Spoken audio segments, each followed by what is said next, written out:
Estamos hablando de los diputados y la transparencia.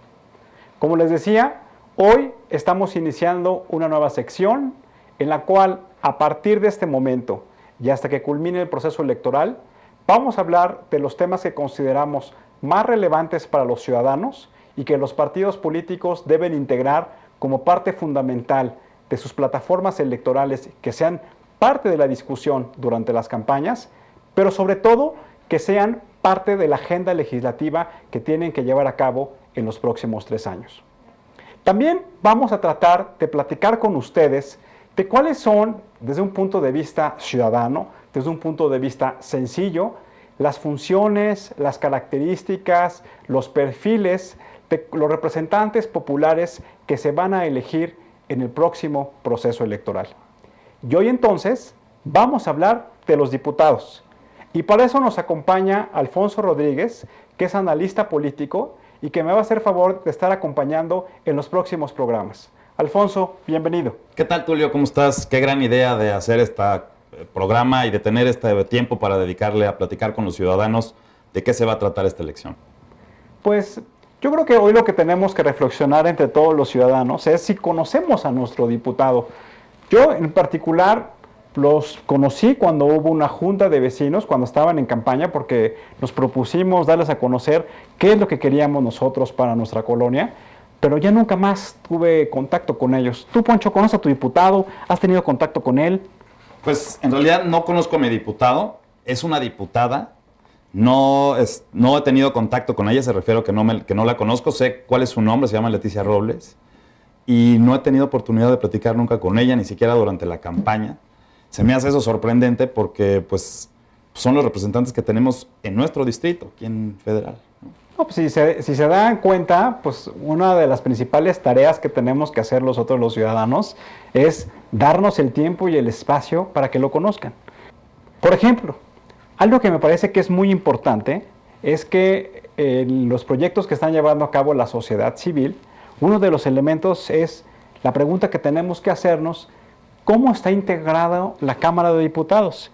Y en esa integración, por ejemplo, ¿cómo está la disposición entre hombres y mujeres? Porque como saben todos nuestros amigos, hoy hay una disposición para que haya mayor equidad y la mitad de las candidaturas sean para hombres y la otra mitad sean para mujeres. ¿Qué nos puede decir al respecto? ¿Tú te acuerdas que ahí hubo un tema muy espinoso y puntual acerca de que había suplentes que eran candidatos, o sea, que eran suplentes que eran hombres y las propietarias que eran mujeres, y entonces así estaban tratando de esconder el tema de equidad en las elecciones pasadas, ¿te acuerdas? Sí, por ejemplo, pero si hoy vemos la composición o la composición original del Congreso cuando se elige hace casi 3 años, el 68% son hombres y solamente el 42% son mujeres. Entonces, no se está cumpliendo con esa condición, que es una característica de cuál debe ser el marco legislativo.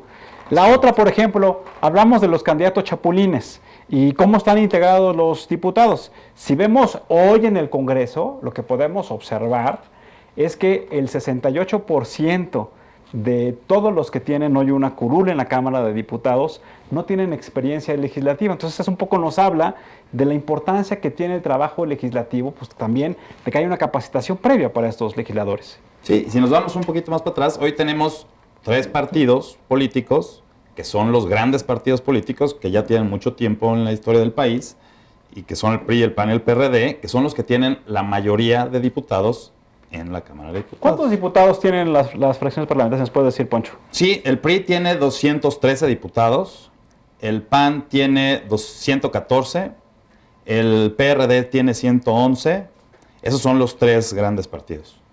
El Verde tiene 28, el Movimiento Ciudadano tiene 20, el PT tiene 14 y el PANAL tiene 10 diputados.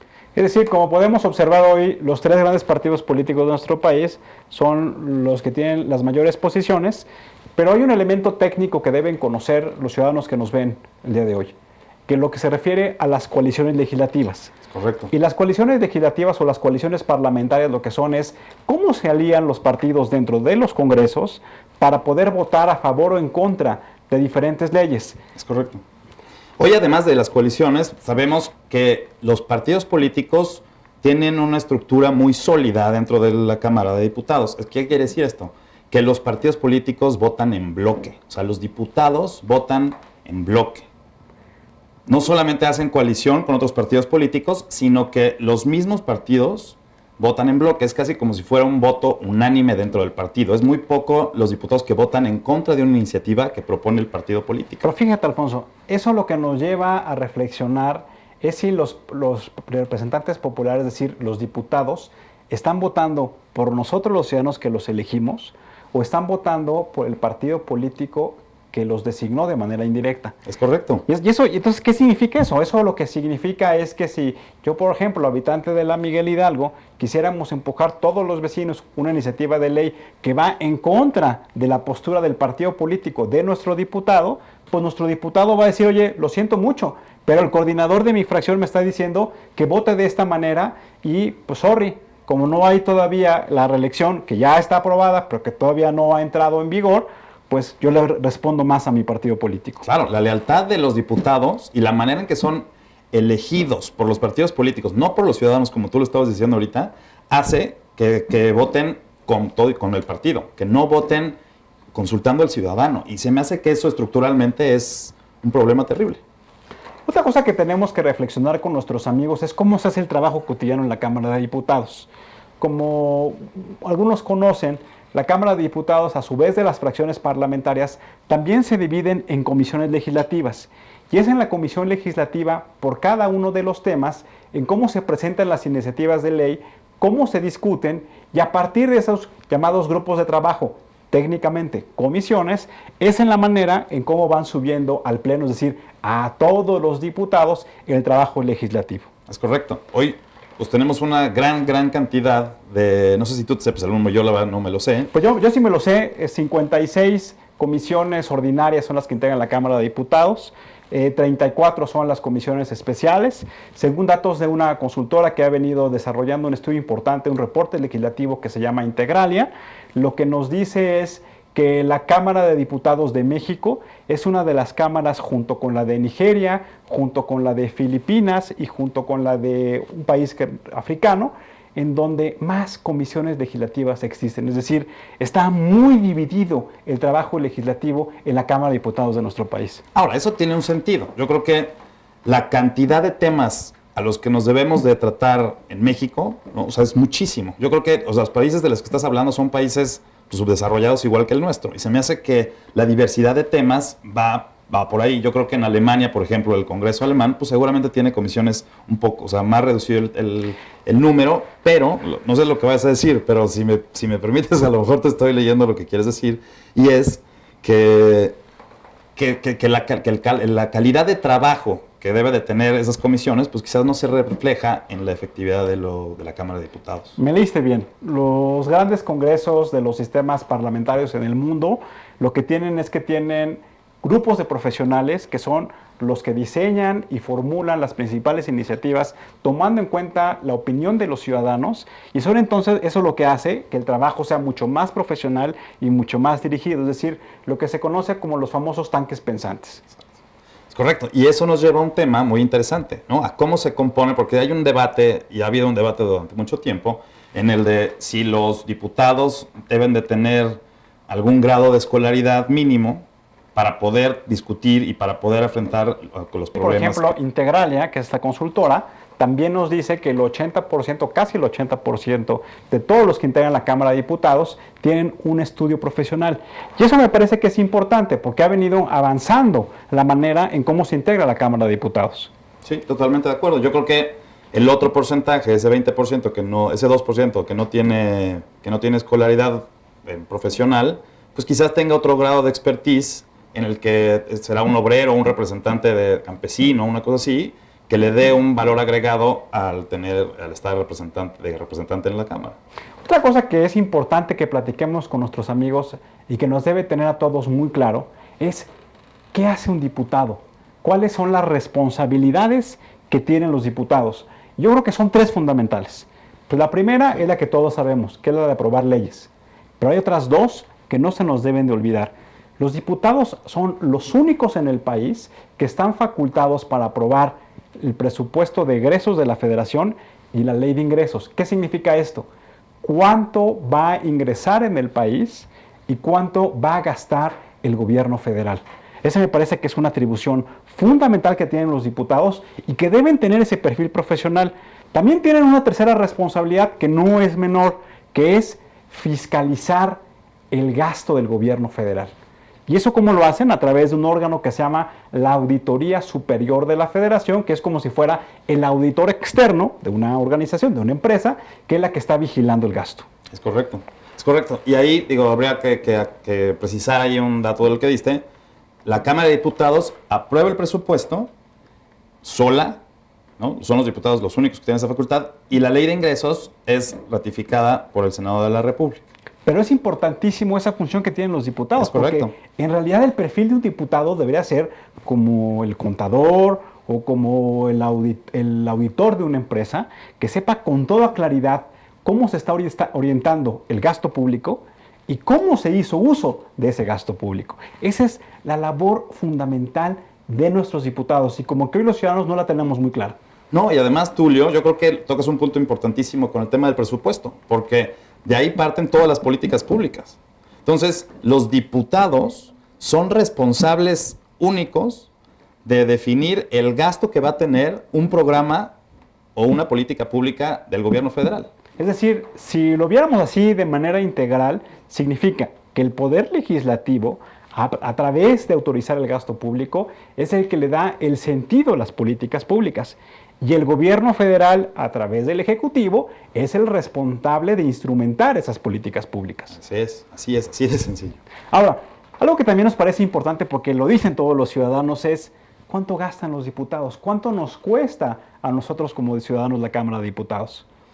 Híjole, pues si es un presupuesto abultado, son cerca de 3,000 millones de pesos. Exactamente son 2,700 millones de pesos los que gastan la Cámara de Diputados cada año, o por ejemplo ese es el presupuesto de 2014.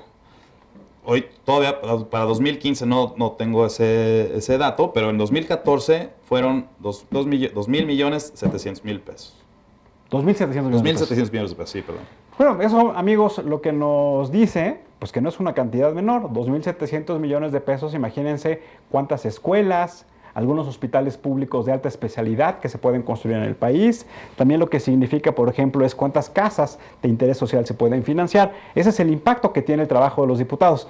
La pregunta no es cuánto se gastan, la pregunta es cómo se lo gastan y cómo le dan transparencia a los recursos públicos que tienen los diputados. Y se gastan en las comisiones especiales, en las comisiones ordinarias, en los viajes, en los asesores, es decir, en todos los elementos que tiene un diputado para tomar las mejores decisiones. Oye, ya los ciudadanos ya le estamos destinando recursos públicos. Ahora es responsabilidad de ellos y es responsabilidad de nosotros exigirles que el uso de esos recursos públicos sea adecuado.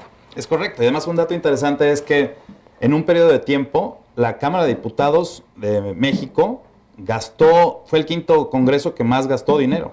O sea, por arriba estaba el Congreso de Estados Unidos, el Congreso de Japón, el Congreso de Nigeria. O sea, tenemos por eso te digo que es un costo, sí es un costo elevado. Fíjense, y hace un momento hablábamos de la importancia de la profesionalización de los cuerpos de asesores de los congresos.